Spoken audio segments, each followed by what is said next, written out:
हरे कृष्णा। शुरू करते हैं संतान सप्तमी व्रत कथा। पौराणिक कथाओं के अनुसार ये कथा भगवान श्री कृष्ण ने युधिष्ठिर को सुनाई थी।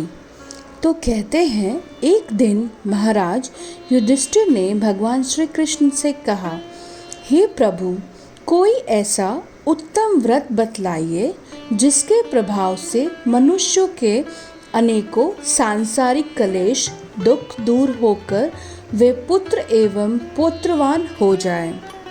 ये सुनकर भगवान बोले, हे राजन, तुमने बड़ा ही उत्तम प्रश्न किया है। जानिए, मैं तुमको एक पौराणिक इतिहास सुनाता हूँ। ध्यान पूर्वक सुनो। एक समय लोमय ऋषि ब्रजराज की मथुरापुरी में वासुदेव देवकी के घर गए।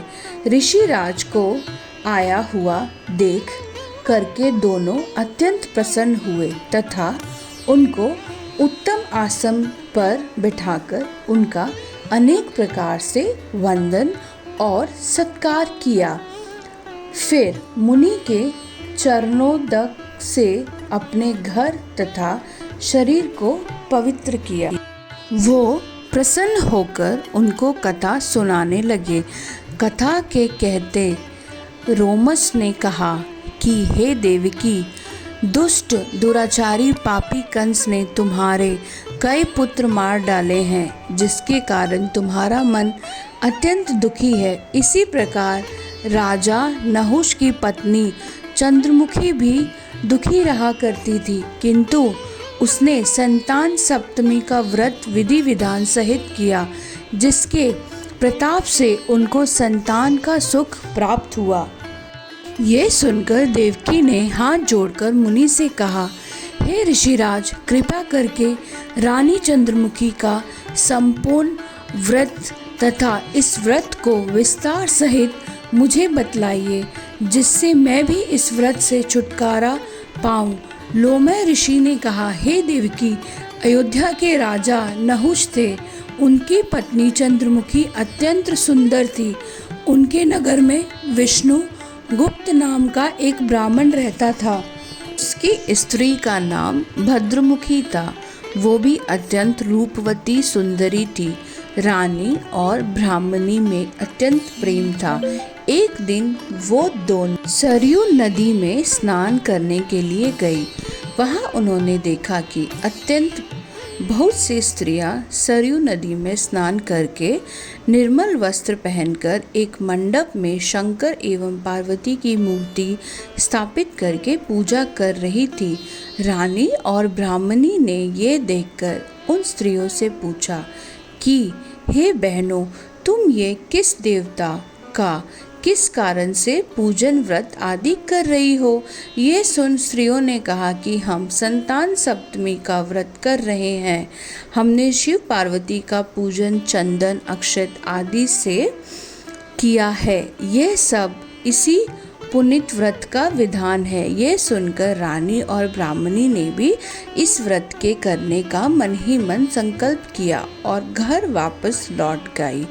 ब्राह्मणी भद्र तो इस व्रत को नियम पूर्वक करती रही, किंतु रानी चंद्रमुखी राजमद के कारण कभी इस व्रत को करती, कभी ना करती, कभी भूल हो जाती। कुछ समय बाद दोनों मर गई। दूसरे जन्म में रानी बंदरिया और ब्राह्मणी ने मुर्गी की योनि पाई।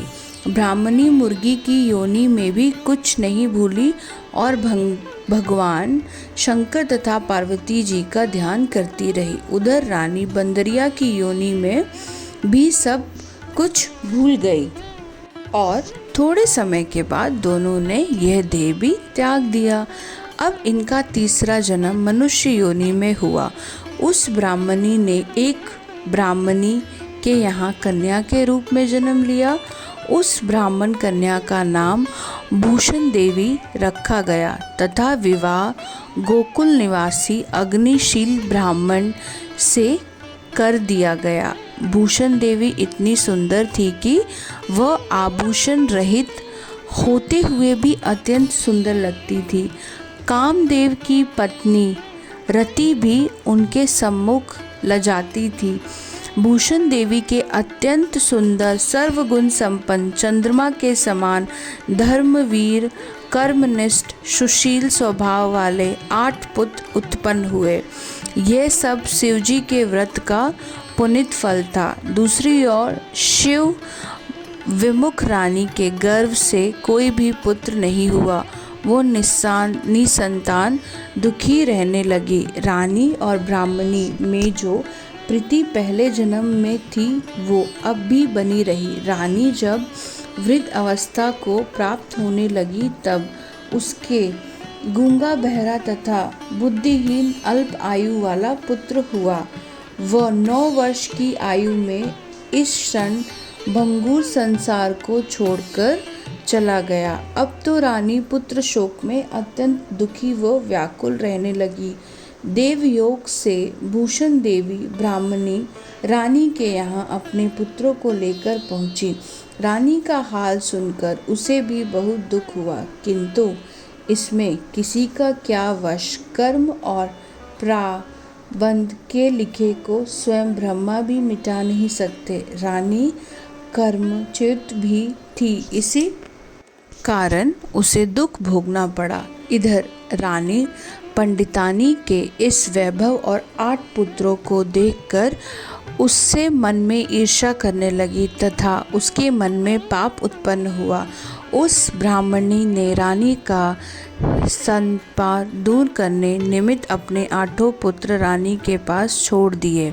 रानी ने पाप के वशीमुक्त होकर उस ब्राह्मणी पुत्रों की हत्या करने का विचार से लड्डू में विष मिलाकर उनको खिला दिया, परंतु भगवान शंकर की कृपा से एक भी बालक की मृत्यु ना हुई। यह देखकर तो रानी अत्यंत ही आश्चर्यचकित हो गई और इस रहस्य का पता लगाने की मन में ठान ली। भगवान की पूजा से निवृत्त होकर जब भूषण देवी आई तो रानी ने उससे कहा कि मैंने तेरे पुत्रों को मारने के लिए उनको जहर मिलाकर लड्डू खिला दिया, किंतु इसमें से एक भी नहीं मरा। तूने कौन सा दान पुण्य व्रत किया है जिसके कारण तेरे ये पुत्र नहीं मरे और तू नित नए सुख भोग रही है? तेरा बड़ा सौभाग्य है।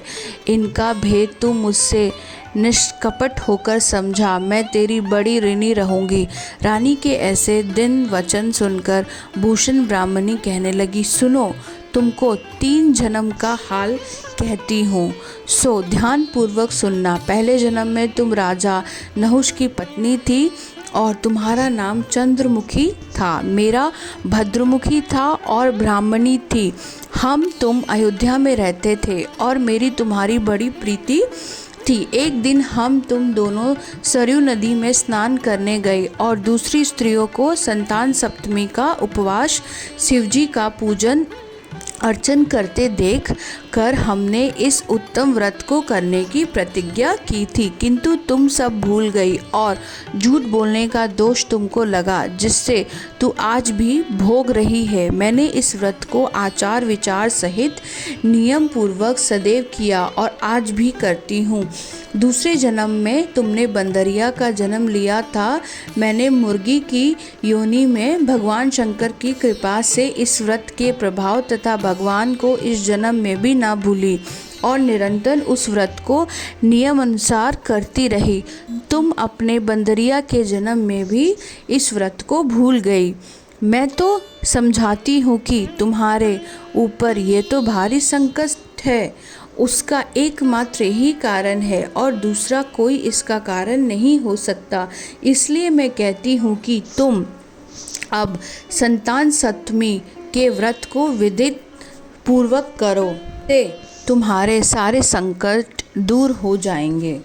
ये सब सुनकर रानी पश्चाताप करने लगी और ब्राह्मणी के चरणों में पड़कर क्षमा याचना करने लगी और भगवान शंकर पार्वती जी की अपार महिमा के गीत गाने लगी। उस दिन से रानी ने नियम अनुसार संतान सप्तमी का व्रत किया, जिसके प्रभाव से रानी को संतान सुख भी मिला तथा संपूर्ण सुख भोग कर रानी शिवलोक को गई। भगवान शंकर के व्रत का ऐसा प्रभाव है कि भ्रष्ट मनुष्य भी अपने पथ पर अग्रसर हो जाता है और अत्यंत ऐश्वर्य भोगकर मोक्ष पाता है। लोमश ऋषि ने फिर कहा कि देवकी, इसलिए मैं तुमसे भी कहता हूँ कि तुम भी इस व्रत को करने का संकल्प अपने मन में करो तो तुमको भी संतान सुख मिलेगा। इतनी कथा सुनकर देवकी हाथ जोड़कर लोमश ऋषि से पूछने लगी कि हे ऋषिराज, मैं इस पुनित उपवास को अवश्य करूँगी, किंतु आप इस कल्याणकारी एवं संतान सुख देने वाले उपवास का विधान, नियम, विधि आदि विस्तार में समझाइए। ये सुनकर ऋषि बोले, हे देवकी, यह पुनित उपवास भादों के महीने में शुक्ल पक्ष की दशमी के दिन किया जाता है। उस दिन ब्रह्म मुहूर्त में उठकर किसी नदी अथवा कुएं के पवित्र जल से स्नान करके निर्मल वस्त्र पहनना चाहिए। श्री शंकर भगवान तथा जगदम्बा पार्वती जी की मूर्ति की स्थापना करें। इस प्रतिमाओं के सम्मुख सोने चांदी के तारों का अथवा रेशम का एक बड़ा गंडा बनावे। उस गंडे में 7 गांडें लगानी चाहिए। इस गंडे की धूप दीप अष्टगंध से पूजा करके अपने में बांधे और भगवान शंकर से अपनी कामना सफल होने की प्रार्थना करें। 7 पुआ बनाकर भगवान का भोग लगावें और साथ ही पुत्रे एवं यथाशक्ति सोने अथवा चांदी की अंगूठी बनवाकर इन सबको एक तांबे के पात्र में रखकर और उसका शोषण विधि से पूजन करके किसी सदाचारी धर्मनिष्ठ ब्राह्मण को दान दे। इसके पश्चात 7 पुआ एवं प्रसाद के रूप में ग्रहण करें। इस प्रकार इस व्रत का पालन करना चाहिए। प्रतिपाल की शुक्ल पक्ष की सप्तमी के दिन हे देवकी, इस व्रत को इस प्रकार नियम पूर्वक से समस्त पाप नष्ट होते हैं और भाग्यशाली संतान उत्पत्ति होती है। इस प्रकार भगवान श्री कृष्ण ने युधिष्ठिर से कहा कि श्री लोमश ऋषि इस प्रकार हमारी माता को शिक्षा देकर चले गए। ऋषि के कथा अनुसार हमारी माता देवकी ने इस व्रत को नियम अनुसार किया, जिसके प्रभाव से मेरा जन्म हुआ। यह व्रत विशेष रूप से स्त्रियों के लिए कल्याणकारी होता है, परंतु पुरुषों को भी समान रूप से कल्याणदायक होता है। संतान सुख देने वाला, पापों का नाश करने वाला ये उत्तम व्रत है, जिसे स्वयं भी करें और दूसरों से भी करवाएं। नियम पूर्वक जो कोई इस व्रत को करता है और भगवान शंकर एवं पार्वती की सच्चे मन से आराधना करता है, निश्चय ही अमर पद करके अंत में शिवलोक को जाता है। हर हर भोले। तो इस व्रत को करिए विधि पूर्वक और पूरा लाभ उठाइए। हिंदू पंचांग के अनुसार भाद्रपद के शुक्ल पक्ष की 7वीं तिथि को संतान सप्तमी का व्रत रखा जाता है। इस दिन महिलाएं शिव पार्वती की पूजा करती हैं। इस दिन पूजा करने से संतान सुख, उन्नति और कुशलता के लिए व्रत किया जाता है। तो आप सबसे अनुरोध है, संतान सप्तमी का व्रत विधि पूर्वक पूरे मन से, सच्चे मन से करें। भगवान शिव, माता पार्वती हम सब पर अपनी कृपा ऐसे ही बनाए रखेंगे। हर हर भोले। जय हो गौरी शंकर की।